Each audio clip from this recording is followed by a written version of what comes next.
છોટાઉદેપુરમાં નસવાડીમાં ટેકાના ભાવે મકાઈની ખરીદી બંધ. મકાઈ ભરવા માટે બારદાન સમાપ્ત થતા ગોડાઉન બંધ. ચોમાસાની ખેતીનો સમય હોવાથી નાણાં ન મળતા ખેડૂતોમાં આક્રોશ. અન્ન અને પુરવઠા વિભાગે ખરીદી શરૂ ન કરતા ખેડૂતોમાં રોષ. કુલ 90 નોંધાયેલા ખેડૂતો સામે માત્ર 9ની જ ખરીદી થઈ. ટૂંક સમયમાં ખરીદી શરૂ થશે તેવું પુરવઠા વિભાગે કહ્યું. બારદાનની શોર્ટેજ છે એટલે આજે 5000 બારદાન આજ સાંજ સુધીમાં આવી જવાના છે ગોડાઉન ખાતે. આમાં છોટાઉદેપુરથી SMS કરવામાં આવે છે. જેના પોર્ટલ વાઇઝ એ લોકોના નંબર હોય એના પરથી જે નંબર વાઇઝ જેમ આવતું હોય એમ ખેડૂતોના SMS મોકલવામાં આવે છે મોબાઈલ પર.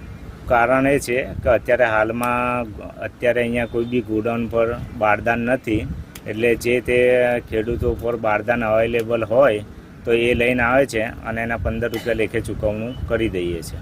નસવાડી તાલુકાના 100 ખેડૂતોએ રજીસ્ટ્રેશન નોંધણી કરાવી છે. તો હવે દરરોજના 2 ખેડૂતોને લઈશે તો આ 90 ખેડૂતો હજુ બાકી છે અત્યારે. તો 90 ખેડૂતોને ખરીદી કરવાનો કેટલો સમય લાગી જશે? તો 90 દિવસ હજુ લાગી જાય તો ખેડૂતો ખેતી શું કરશે? આની પર લોકો ખેડૂત નિર્ભર છે. મકાઈ વેચીને બિયારણ, ખાતર, ખેડામણ બધું જ લાવવાનું હોય અને હવે પરિસ્થિતિમાં હજુ બી ખરીદી નહીં કરતા, બારદાન નથી, બારદાન કરીને લોલીપોપ આપ્યા કરે છે તો ખેડૂતો જશે બી ક્યાં?